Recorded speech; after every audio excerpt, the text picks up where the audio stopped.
प्रभु यीशु मसीह के नाम में सभी भाई बहनों को जय मसीह की। आज हम उपवास के 35वें दिन में पहुंच गए हैं और आज हमारे मनन का विषय है रेसिस्ट टेम्पटेशन, परीक्षा का विरोध करना।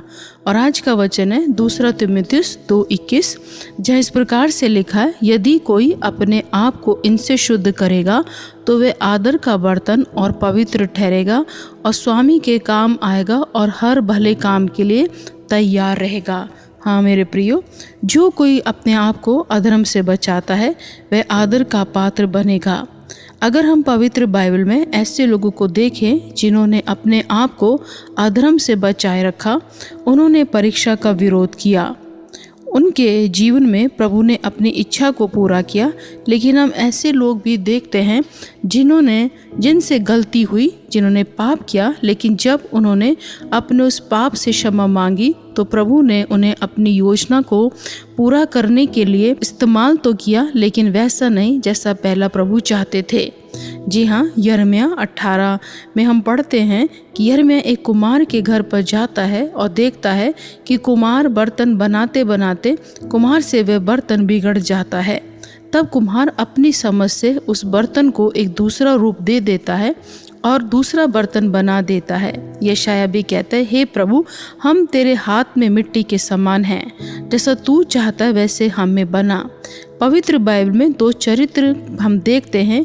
एक तो वे लोग जिन्होंने प्रभु की इच्छा को पूरा किया और प्रभु की इच्छा का विरोध नहीं किया, लेकिन दूसरे वे लोग जिन्होंने पाप किया और प्रभु की इच्छा का विरोध किया। पहला चरित्र यूसुफ, जब उसके भाइयों ने उसे मिस्रियों के हाथ बेच डाला तब वह पोतीपर के घर में गुलाम बनकर रहने लगा। पोतीपर की पत्नी ने उस पर दृष्टि लगाई। पोतीपर की पत्नी ने बहुत बार चाहा कि यूसुफ उसके साथ सोए, पर उसने उस परीक्षा का विरोध किया। उसी का फल यह था कि प्रभु ने उसे 12 से 13 साल बाद मिस्र देश का प्रधानमंत्री बना दिया। वे प्रभु के साथ उसके वचनों के प्रति वफादार रहा। दूसरा चरित्र है दाऊद का। हम देखते हैं कि वे प्रभु से बहुत प्यार करता था। उसने अपने जीवन भर में 366 युद्ध लड़े, वे एक भी युद्ध नहीं हारा, क्योंकि उसने अपनी ढाल प्रभु को माना था।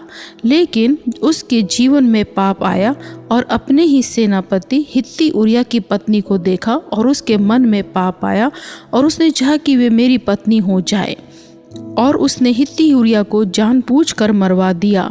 और इसी पाप की वजह से उसका पहला पुत्र जो बेतशेबा से हुआ वह मर गया, और इसी पाप की वजह से परमेश्वर का मंदिर नहीं बना सका।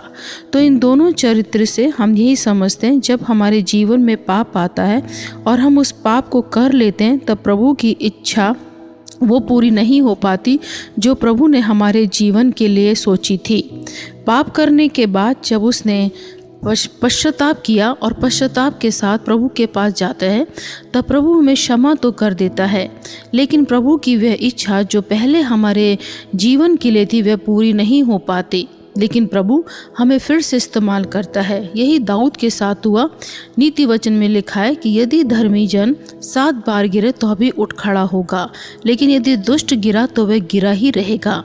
तो हमें यही समझने की ज़रूरत है, टेम्पटेशंस, शॉर्टकमिंग्स हमारे जीवन में आती हैं, लेकिन हमें उसका विरोध करना, हमें पाप को कमिट नहीं करना। यदि हम खुद से नहीं कर पाते तो इसके लिए हमें पवित्र आत्मा की और उसके वचन की ज़रूरत है, क्योंकि प्रभु कहता है कि तुम मुझसे अलग होकर कुछ नहीं कर सकते, लेकिन मेरी सामर्थ्य के द्वारा तुम सब कुछ कर सकते हो। जैसा कि प्रेरित पौलुस भी कहते हैं फिलिपियों 4:13 में, हमें यही बताते कि हमें प्रभु से मांगने की ज़रूरत है कि प्रभु मेरे जीवन में जब परीक्षा आए तब मैं कमिट ना करूं और उस टेम्पटेशन को रेसिस्ट कर सकूं और तेरी इच्छा को पूरी करूं। हम आज यही प्रार्थना में मांगे, प्रभु आप हमारी सहायता करें। आइए हम एक प्रार्थना को करेंगे। सर्वशक्तिमान पिता परमेश्वर, हम आपके पास आते हैं और आपसे कहते हैं कि प्रभु आप अपनी सामर्थ्य को हमें दीजिए, ताकि जब पाप आए, जब परीक्षा आए, तो हम प्रभु जी उन पापों का हम विरोध आपके पवित्र आत्मा की सहायता के साथ कर सकें और उन पापों से बच जाएं। प्रभु हमारा आप मार्गदर्शन कीजिए, ताकि हम प्रभु जी हर एक टेम्पटेशन को, हर एक परीक्षा को ना कह सके। प्रभु ऐसा करने में आप हमारी सहायता करें। हम आपका धन्यवाद कर दें कि आपने हमारी प्रार्थना को सुना है और इसको हम प्रभु यीशु मसीह के नाम से मांगते हैं, आमीन। सभी को जय मसीह की।